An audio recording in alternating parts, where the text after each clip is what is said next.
राष्ट्रीय स्वयं सेवक संघ, जिसको पूरी दुनिया में लोग आरएसएस के नाम से जानते हैं, हिंदुओं की एक बुनियाद परस्त यानी फंडामेंटलिस्ट तंजीम है। ये तंजीम हिंदुत्व आइडियोलॉजी की बुनियाद पर बनाई गई है।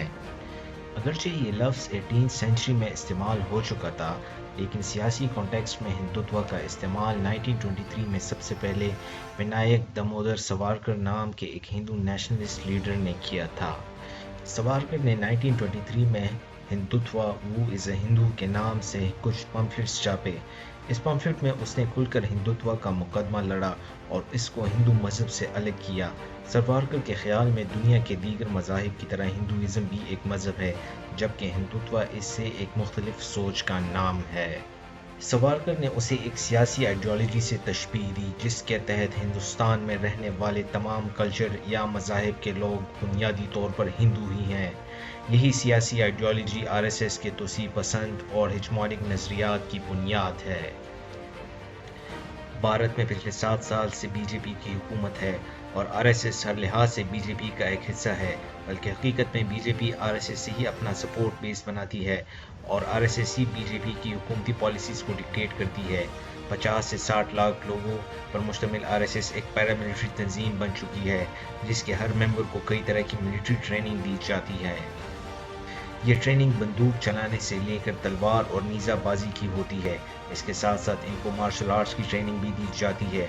आरएसएस के लीडर्स का ये मानना है कि जिस तरह माजी में हिंदू मेजॉरिटी में होते हुए भी मुसलमानों के महकूम रहे, अगर इनको दोबारा इसी अंजाम से बचाना है तो इसके लिए यही तरीका है कि हिंदुओं को हर लिहाज से इस काबिल किया जाए कि वो मुसलमानों से लड़ सके।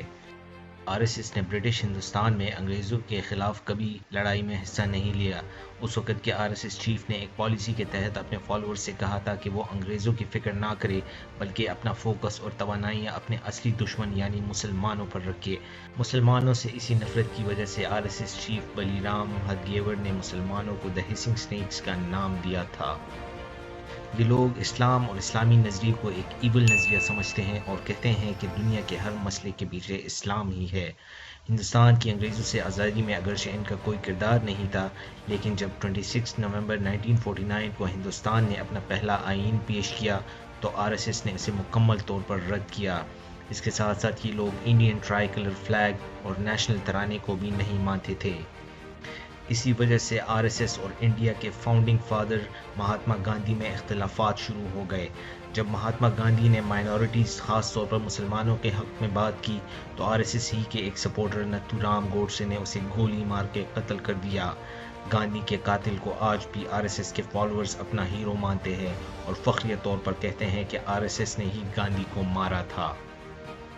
महात्मा गांधी के कत्ल के बाद प्राइम मिनिस्टर जवाहरलाल नेहरू ने आरएसएस पर पाबंदी लगाई। इससे पहले जर्मन नाजी पार्टी से ताल्लुकात के इल्ज़ाम में अंग्रेज़ों ने भी इन पर पाबंदी लगाई थी। आने वाले सालों में 2 मज़ीद हुकूमतों ने आरएसएस पर पाबंदी लगाई।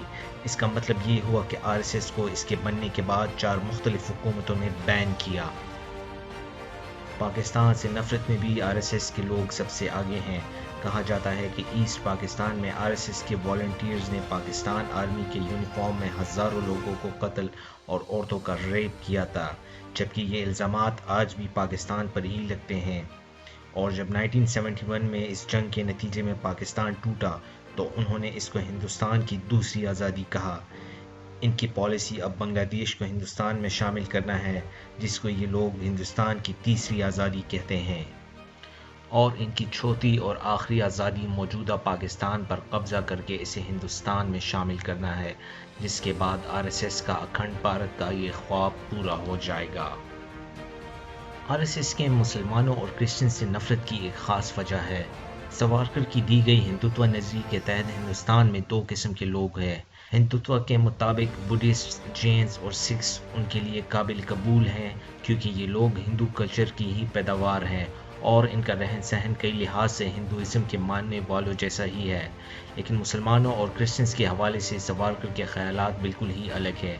उसके ख़्याल में मुसलमान, ईसाई और पारसियों को ख़ुद को हिंदुस्तानी कहने का हक़ नहीं, क्योंकि ये ज़मीन उनकी या उनके आबा व अजदाद की हरगिज़ नहीं।